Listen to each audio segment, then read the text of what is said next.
how to make chocolate chip cookies. And not just regular chocolate chip cookies, chewy ones that aren't disgusting. Reasons why you should know. How many like chocolate chip cookies?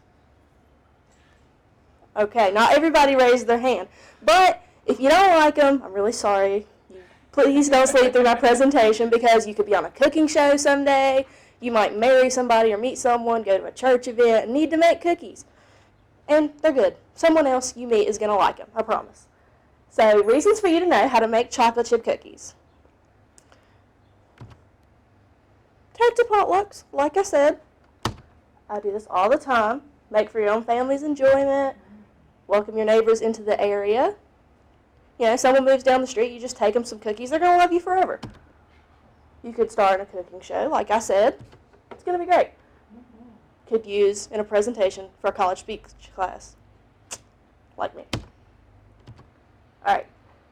Some people struggle making chocolate chip cookies, even though it sounds easy. They get frustrated and they just run to Walmart and grab some Chips Ahoy. Well, don't do that. They may look like this or like that. No one's going to eat it. It's going to be horrible because they can harden once they're cooled, and then they're just hard and you have to bite into them. You might chip a tooth. It'd be horrible. No one wants to do that. And then they can stick to the pan, and so you're taking your spatula trying to get it off the baking pan, and they just crumple up, and then you have cookie crumbles. I mean, you could put that on ice cream, but if it's burnt, don't do that. They could morph into mutant cookies. How many people have seen the cookie cake? That's not what I'm talking about. That's a good mutant cookie. But if you put them on the pan too close together, then they just stick together, and it's just unappealing. And they'll come out burnt because they didn't have enough room, or they'll come out doughy. I have 3 very secret secrets for you. You might want to take out a pen and paper. All right. It's really important.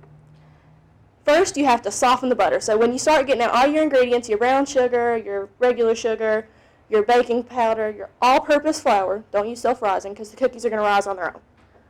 You have to lay out the butter first because you want it soft so you can hold the vanilla and the sugar together and the flour.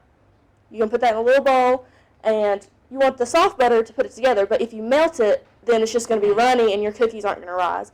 But if it's frozen, you're not going to be able to mix it up, and it's just going to be little lumps all in your bowl. An ungreased baking sheet is important. I know on the back of any type of cookie that it tells you says to spray some Pam on the nonstick sheet. Don't. Your cookie's going to be like icky and wet, like it's not done, and so you're going to leave it in longer, thinking it's not done. Well, it is. It's just gross because you sprayed the pan. So don't do that. Bake for about 9 minutes until you think it's a little underdone.